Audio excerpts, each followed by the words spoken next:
Hello दोस्तों, कैसे हैं आप सब। आज की हमारी कहानी है बर्दाश्त। बहू तूने अच्छा नहीं किया अपने पति मोहित को उल्टा जवाब देकर। और तेरा पति ही तो है, यदि तू उसकी चार बातें बर्दाश्त कर भी लेगी तो तेरा कुछ घिस नहीं जाएगा। पति परमेश्वर होता है, यदि वह कुछ कहे तो बर्दाश्त कर लेना चाहिए। विमला ने अपनी बहू आरोही से कहा। तो सास की बात सुनकर आरोही हैरानी से उनका चेहरा देखने लगी थी। कुछ समय पहले ही उसका विवाह मोहित से हुआ था।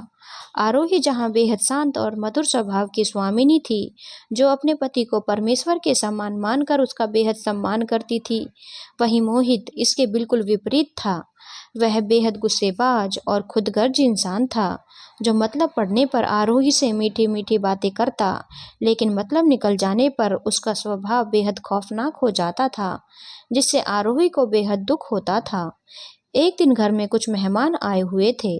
जब आरोही ने उनके लिए बाजार से नाश्ता लाने को कहा, तो मोहित उनके लिए नाश्ता लाने की बजाय गुस्सा होते हुए आरोही से बोला, तेरी हिम्मत कैसे हुई मुझ पर हुक्म चलाने की। मैं तेरा नौकर नहीं हूँ जो तेरा आदेश मानूं। जा किसी और से कहकर नाश्ता मंगा ले। पति की बात सुनकर आरोही का मन दुखी हो गया। दुखी मन से उसने अपनी सास से नाश्ता मंगवाने को कहा, तो उन्होंने ससुर को भेजकर बाजार से नाश्ता मंगाकर मेहमानों को खिलाकर विदा किया था। एक दिन आरोही जब खाना खाकर अपने बर्तन रसोई में रखने जा रही थी, तब उसने देखा कि उसकी सास फोन पर अपनी बेटी अंजलि से बात कर रही थी। अंजलि फोन पर अपने पति की शिकायत कर रही थी, जिसे सुनकर अंजलि को समझाते हुए बोली, यदि तेरा पति तेरे साथ गलत व्यवहार करे तो तू बर्दाश्त मत करना, उसका कड़ा विरोध करना। यदि तूने उसका कड़ा विरोध नहीं किया तो उसे ऐसे तेरे साथ गलत व्यवहार करने की आदत पड़ जाएगी, फिर वह कभी नहीं सुधरेगा। नहीं, अपनी मम्मी की बात सुनकर अंजलि ने उन्हें उनकी सलाह पर अमल करने का आश्वासन देकर फोन रख दिया था। आरोही जल्दी से बर्तन साफ करके जब अपने कमरे में गई, तो मोहित जो खाना खाकर आराम से बिस्तर में रजाई ओढ़कर लेटा हुआ था, बगैर यह सोचे कि ठंडे पानी में बर्तन साफ करने से आरोही को भी ठंड लग रही होगी, गुस्से में चिल्लाते हुए उससे बोला, साली कहाँ मर गई थी। तुझे पता है कि मैं ठंडा दूध नहीं पीता, फिर मुझे ठंडा दूध क्यों दिया। चल जल्दी से इसे गर्म करके लेकर आ। मोहित की बात सुनकर आरोही को तेज गुस्सा आ गया था, क्योंकि थोड़ी देर पहले ही वह मोहित के लिए गर्म दूध रख कर गई थी बर्तन साफ करने के लिए।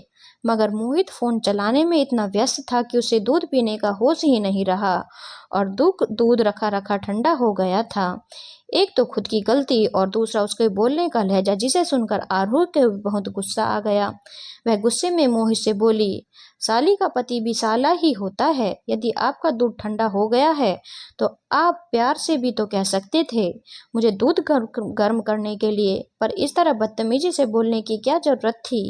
इससे पहले कि मोहित उसकी बात का कुछ जवाब देता, तभी उसकी सास उसकी तेज आवाज सुनकर कमरे में आ गई थी और मोहित को समझाने के बजाय उल्टा आरोही को डांटने लगी, जिसे सुनकर आरोही दुखी स्वर में बोली, मम्मी जी, यदि आपके जमाई जी भी आपकी बेटी के साथ इस तरह से बदतमीजी से बोलते, तब भी क्या आप अपनी बेटी को ऐसे ही डांटती।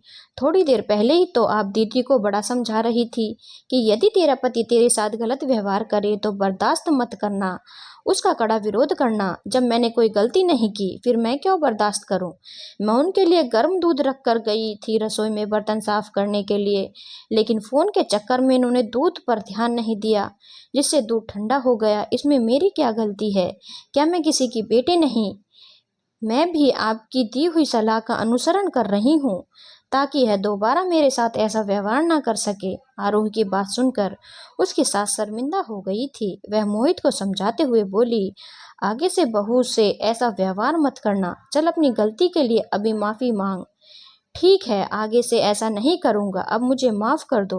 मोहित ने माफी मांगते हुए कहा, तो आरोही ने उसे माफ कर दिया था। यह एक काल्पनिक रचना है, परंतु आज भी हमारे समाज में ऐसे बहुत से लोग रहते हैं जो छोटी छोटी बातों पर गुस्सा होकर अपनी पत्नी को गाली देकर उसका अपमान करते हैं। ऐसे लोगों को तुरंत सबक सिखा देना चाहिए, नहीं तो ऐसे लोगों के कारण ज़िंदगी नरक बन जाती है, क्योंकि ऐसे लोग प्यार से समझाने पर कभी नहीं समझते। जब उनको उनकी भाषा में समझाया जाता है तभी समझते हैं। धन्यवाद दोस्तों। अगर आपको कहानी अच्छी लगी हो तो चैनल को लाइक, शेयर और सब्सक्राइब करना ना भूलें।